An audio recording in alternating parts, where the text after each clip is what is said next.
Quero pedir a todos que abram suas Bíblias no Salmo 127. Salmo de número 127. Eu farei a leitura e peço que os irmãos acompanhem com bastante atenção e com fé a leitura da palavra do Senhor. Salmo 127 diz assim: Cântico de romagem de Salomão. Se o Senhor não edificar a casa, em vão trabalham os que a edificam. Se o Senhor não guardar a cidade, em vão vigia a sentinela. Inútil vos será levantar de madrugada, repousar tarde, comer o pão que penosamente granjeastes. Aos seus amados ele o dá enquanto dorme. Herança do Senhor são os filhos, o fruto do ventre, seu galardão. Como flechas na mão do guerreiro, assim os filhos da mocidade. Feliz o homem que enche deles a sua aljava. Não será envergonhado quando pleitear com os inimigos à porta. Vamos orar mais uma vez? Deus, a Tua palavra foi lida e nós pedimos a Tua bênção, misericórdia e graça, tanto na exposição quanto ouvindo, ó Deus, a Tua mensagem, para que nossos corações e mentes sejam edificados e transformados para a Tua honra, para a Tua glória e para a edificação da Tua igreja. Em nome de Cristo que nós oramos. Amém. Bom, primeiro domingo do ano, você ontem ou anteontem deve ter feito algumas promessas, alguns compromissos, pensado em algumas coisas que você quer fazer durante este ano. Algumas resoluções. Sejam elas listadas no celular, no papel, ou somente na sua mente, no seu coração. A verdade é que quando começa um ano, a gente começa refletindo. Eu acho que esse ano eu vou fazer isso, eu vou fazer aquilo outro, enfim, eu preciso comprar isso, conquistar aquilo, mudar isso, pensar diferente nesta área.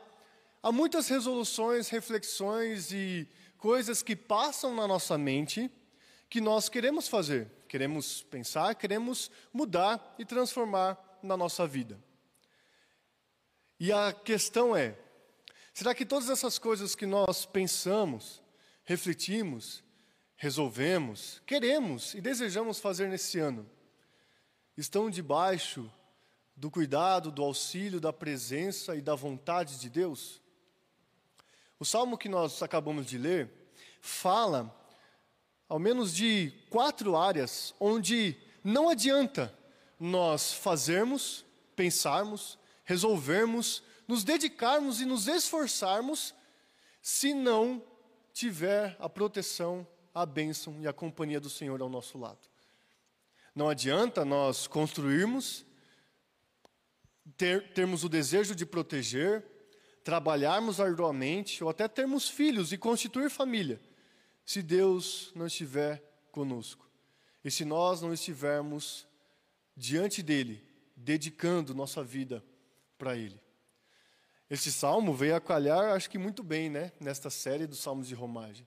Onde, seja qual for o projeto e o planejamento que você tenha para esse ano, será vão e inútil se o Senhor não for com você.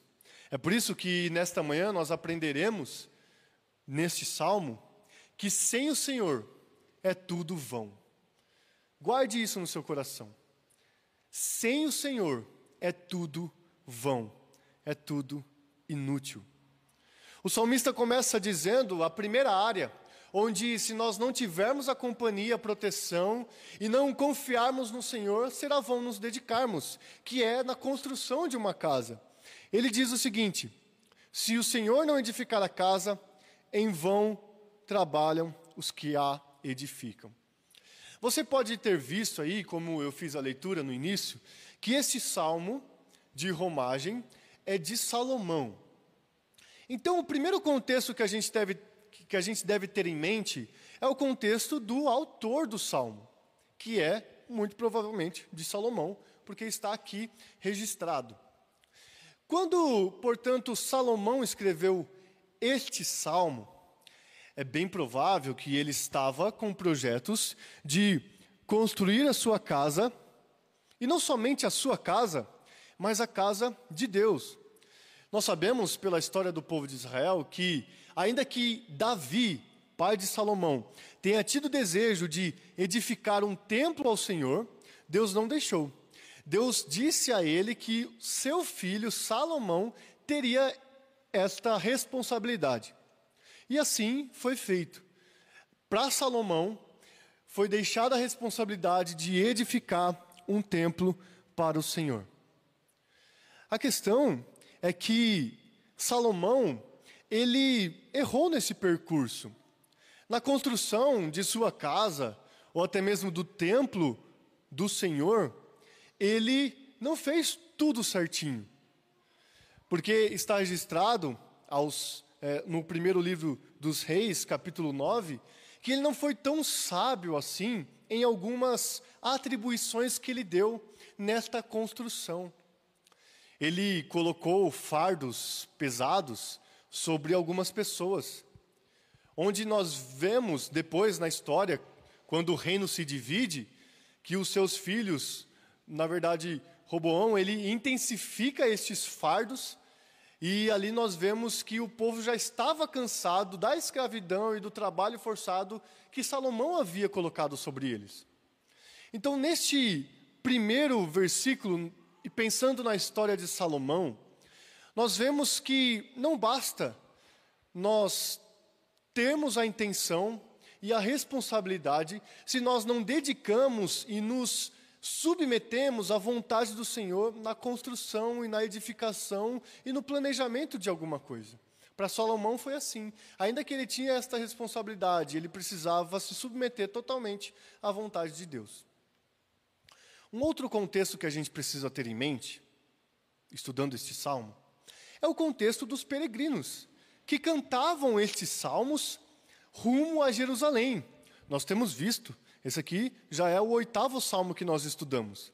E nós sabemos que nesses salmos de romagem, ou melhor, estes salmos de romagem, eram cantados pelos israelitas peregrinando rumo a Jerusalém, onde lá eles participariam de pelo menos uma das festas anuais que eles eram obrigados a participar, segundo a lei mosaica.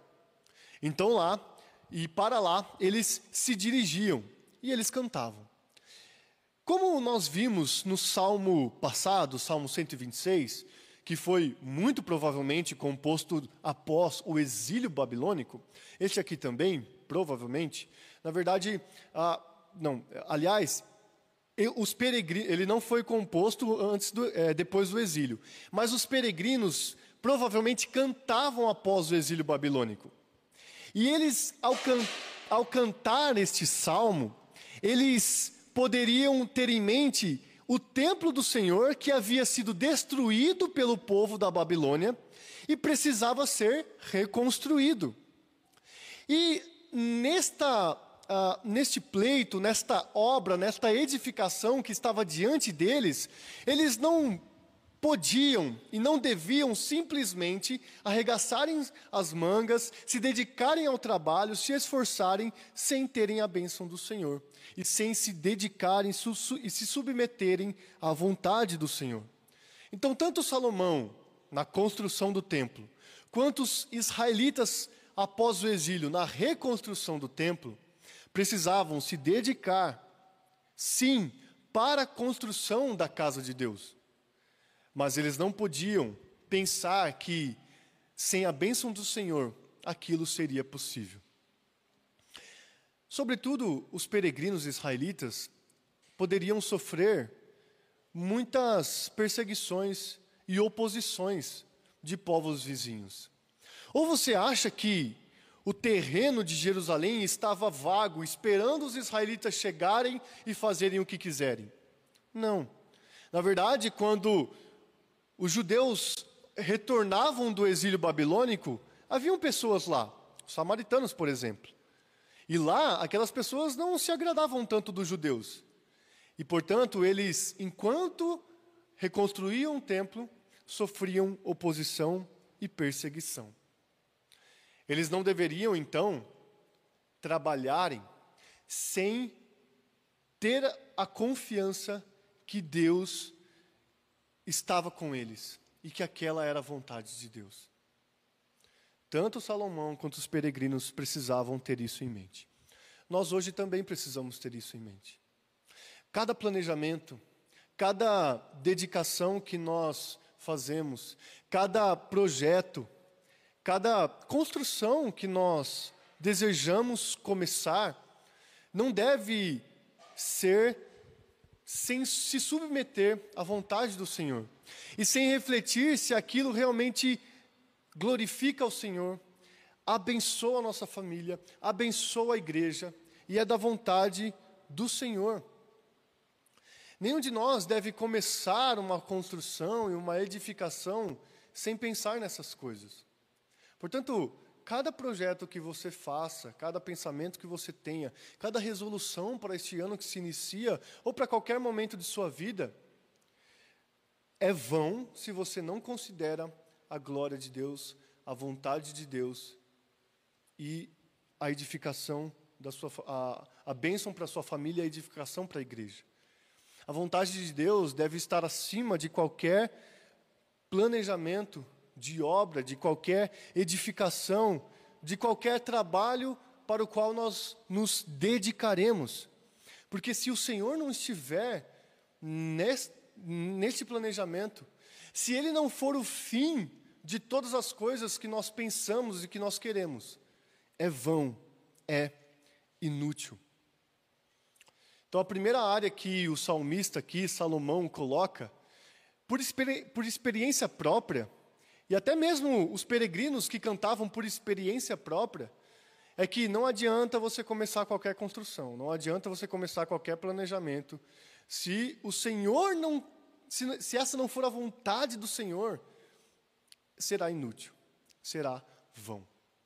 Muito parecido com isso, ainda no verso 1, está outra área, onde não adianta nós nos dedicarmos se o Senhor não abençoar. Olha o que é dito na segunda parte do verso 1. Se o Senhor não guardar a cidade, em vão vigia a sentinela. Aqui, o que o salmista tem em mente é sobre segurança, sobre proteção da cidade a qual ele morava. E aí eu volto, tanto Salomão, que precisava cuidar de Jerusalém, quanto os peregrinos que estavam reconstruindo os muros. Se você abrir sua Bíblia no livro de Neemias, você verá o empreendimento para a reconstrução de todo o muro de Jerusalém. E todo Israel envolvido nesse empreendimento, envolvido nesta obra, nesta construção. E ali até mesmo Neemias ordena que eles tenham uma ferramenta na mão e a espada na outra para ficarem atentos, porque ali havia oposição, havia perseguição, e povos vizinhos não se agradavam de mais uma vez os judeus estarem reconstruindo Jerusalém. Jerusalém que teve seus anos de glória no governo de Davi, por exemplo, e as nações sabiam disso. E, portanto, eles não queriam que aquilo acontecesse novamente. Então, quando aquele povo estava naquela empreitada, eles estavam sofrendo oposição. E eles precisavam entender que não adianta a gente começar esta obra, começar a reconstrução dos muros, não adianta nós termos todas as ferramentas, as pessoas e a espada numa mão, se Deus não estiver com a gente. Se Deus não estiver nos guardando, será em vão aquele que estará sobre uma sentinela, um lugar alto, para ver se algum inimigo se aproxima. Se Deus não estiver conosco, não adianta nós construirmos o muro mais alto da região. Se Deus não estiver conosco, não adianta nossas portas estarem bem fechadas, bem firmadas, bem alicerçadas. Se Deus não estiver conosco, não adianta nada do que nós fizermos. Este deveria ser o sentimento de cada um daqueles que estavam reconstruindo o templo. E deveria ser o sentimento de cada peregrino se dirigindo a Jerusalém e pensando e cantando: se o Senhor não estiver comigo, não adianta nada. Tudo é vão. Sem o Senhor é tudo vão. Eu sei que nós precisamos sim nos resguardar em muitas coisas, e portanto aqui eu adianto que o contraste que o salmista está fazendo não é entre alguém que faz as coisas que nós estamos vendo, como por exemplo, planejar a construção de uma casa e guardar uma cidade. O contraste não é entre esta pessoa e entre uma pessoa que deixa de fazer estas coisas. O contraste é entre uma pessoa que faz e não quer confiar no Senhor, com uma pessoa que faz e coloca sua vida sob a proteção, a companhia, a presença de Deus. Essa é a diferença. Porque o Salmo, ele não diz que nós não devemos edificar uma casa, ou guardar a cidade, ou não diz, olha, não precisa mais de sentinela, tire todo mundo aí do muro, ninguém vai precisar se cuidar e se proteger. Não é isso. Mas é onde está a sua verdadeira confiança, sua verdadeira segurança, sua verdadeira paz. Não deve estar em você, nas armas, nas ferramentas, no tamanho do muro, na casa bem alicerçada que você construiu, mas deve estar no Senhor Deus.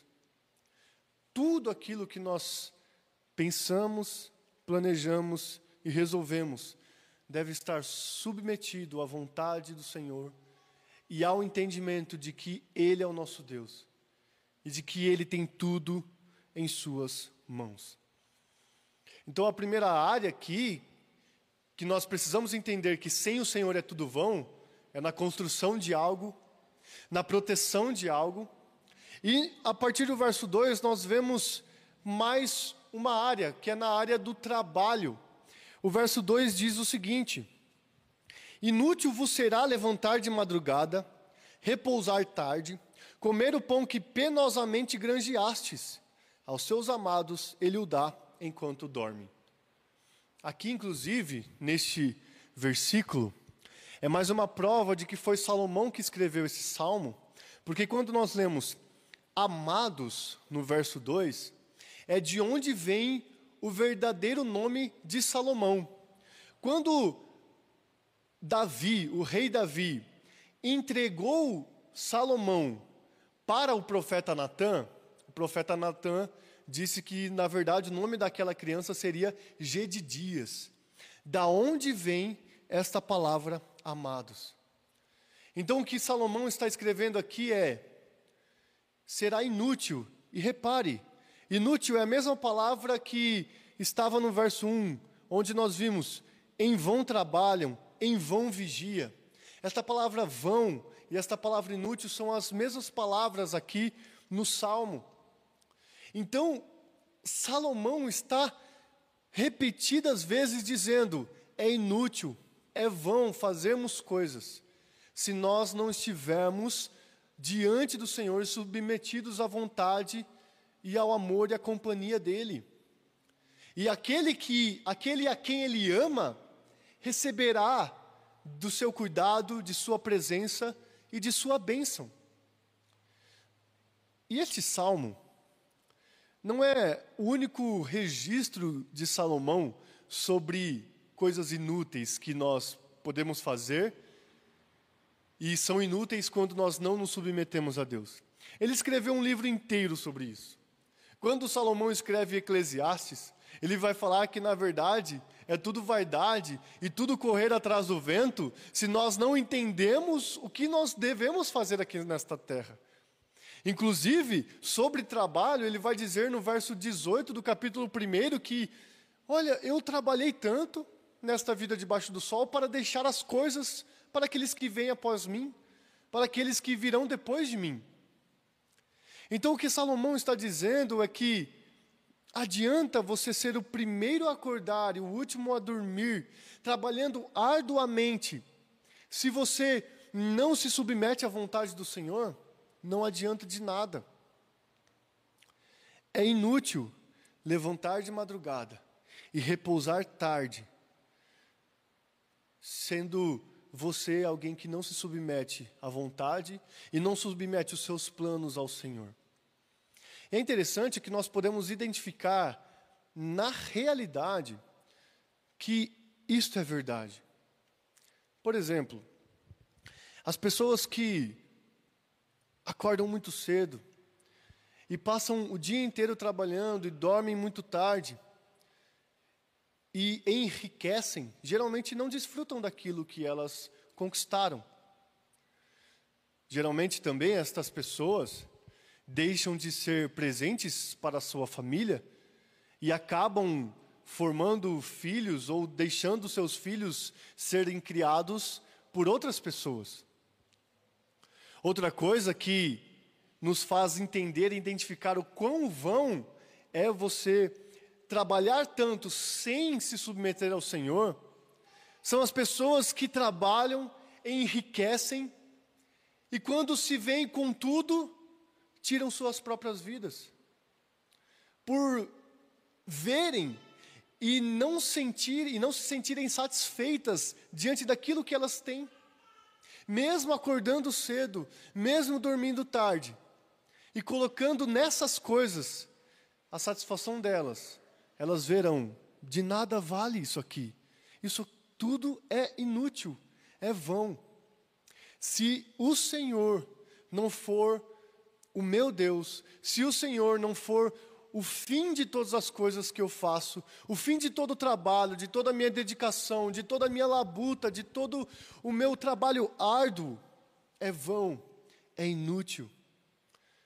E perceba, eu quero repetir que o contraste não é entre alguém que trabalha e alguém que é ocioso.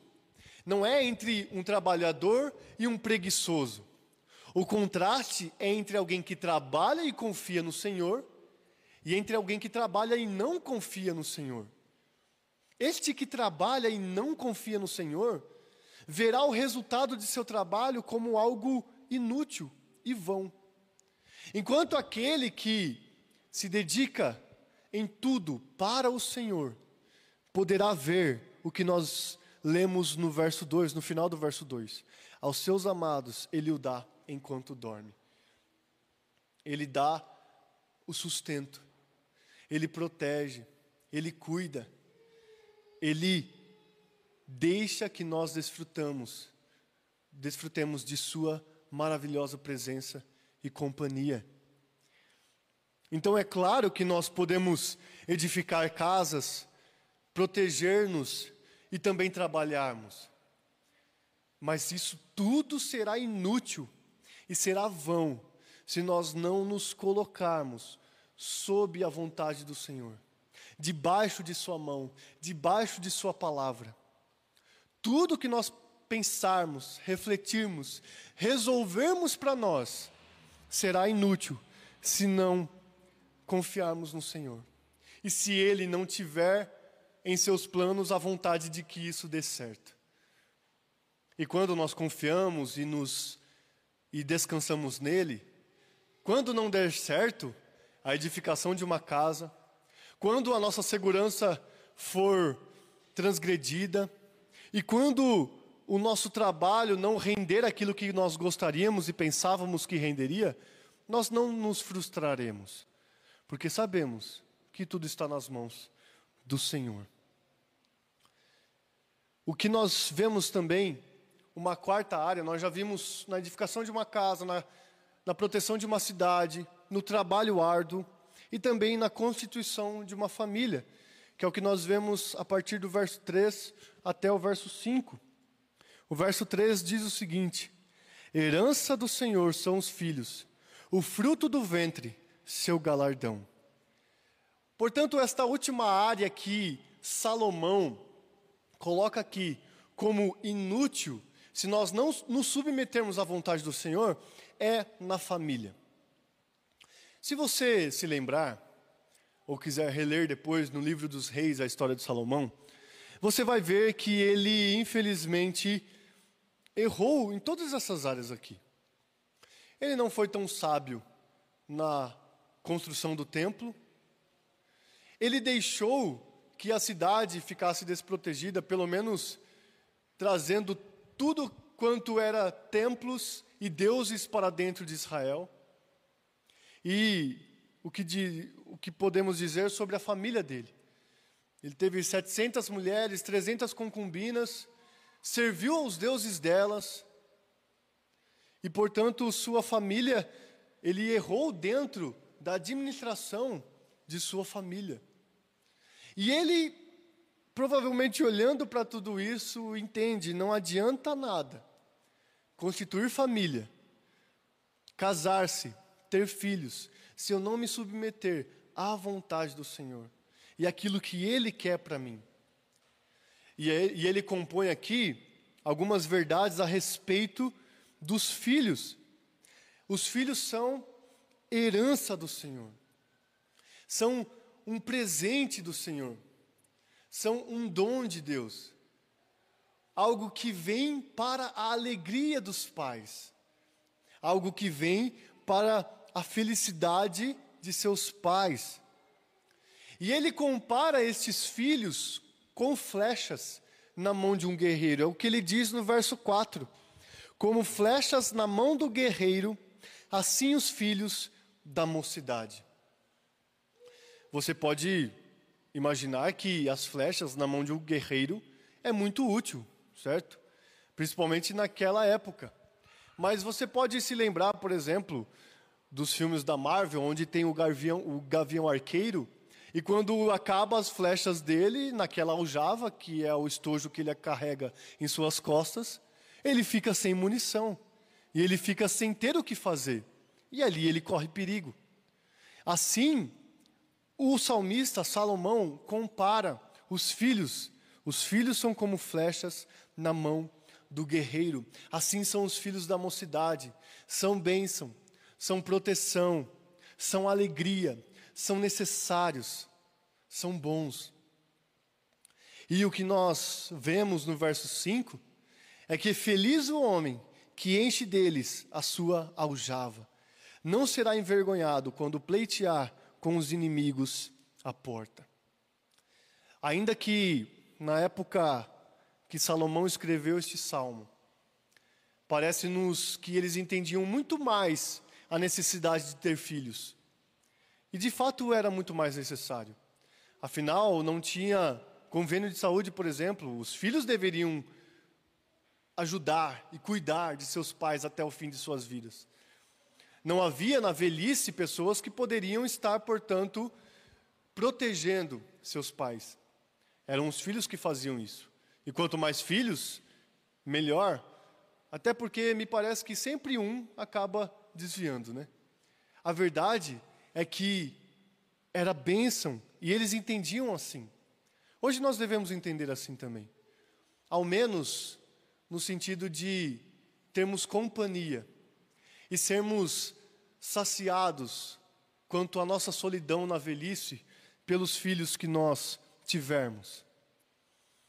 E nós podemos, portanto, colocar isto diante do Senhor.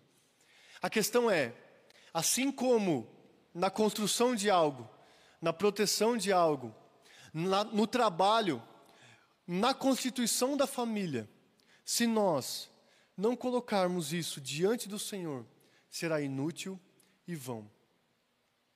Você pensa, por exemplo, em casar-se esse ano? Você pensa em ter filhos esse ano? Você precisa colocar isso diante do Senhor. Porque se isso não estiver diante do Senhor, se vocês não estiverem se submetendo à vontade do Senhor, isso será inútil e vão. Se ainda não for ruim para vocês. Porque não seguir a vontade do Senhor não traz bênção. Irmãos, basicamente, portanto, o ensino do Salmo é: sem o Senhor é tudo vão. Sem o Senhor, eu posso construir e ter todos os meus planejamentos destruídos.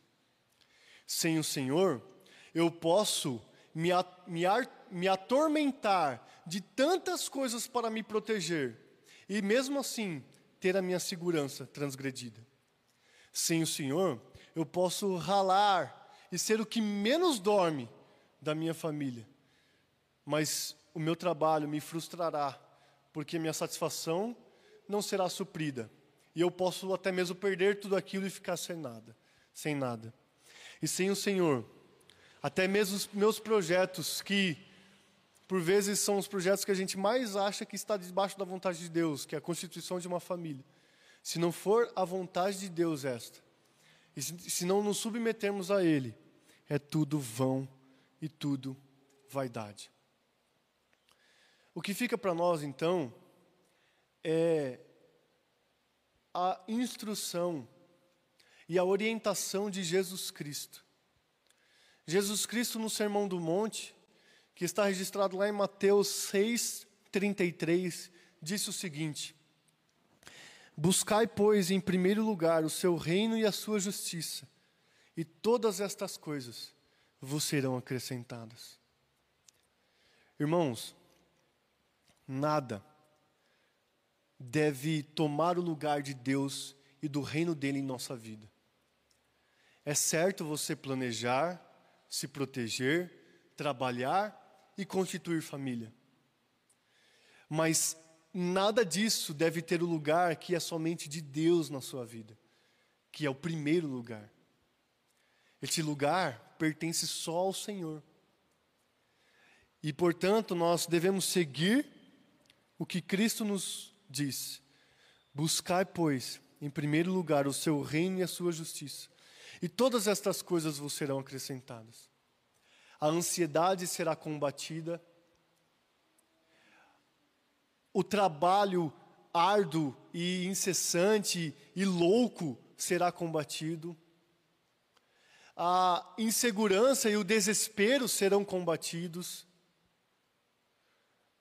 a frustração por ter planejamentos rompidos e interrompidos será também combatido, porque nós teremos os nossos olhos, a nossa mente, o nosso coração em Deus, no seu reino e na sua justiça, como primeiro lugar em nossa vida.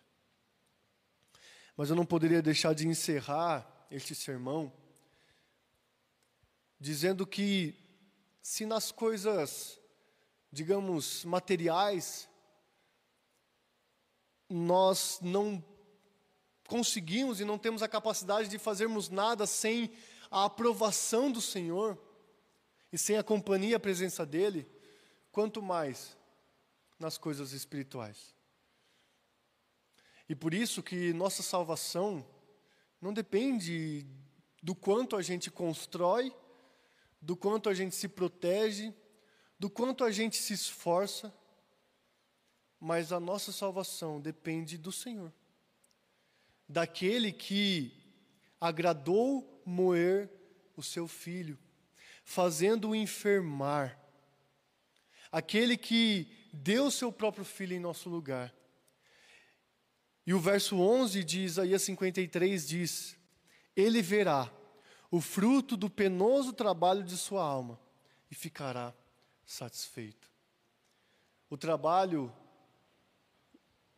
que nós mais precisávamos já foi feito, que foi o de Jesus Cristo entregando sua própria vida em nosso lugar, para que nós entendamos de uma vez por todas que qualquer esforço que eu faça, eu não consigo alcançar o favor de Deus, mas aquilo que Jesus Cristo fez na cruz, Ele o fez em meu lugar, para a minha salvação, de uma vez por todas. Sem o Senhor é tudo vão, sejam os planejamentos, seja até mesmo a nossa vida diante de Deus. Feche os seus olhos e consagre-se ao Senhor nesse momento. E em contrição e constrangido, peça perdão pelas vezes que você confiou em você mesmo, em vez de confiar no Senhor.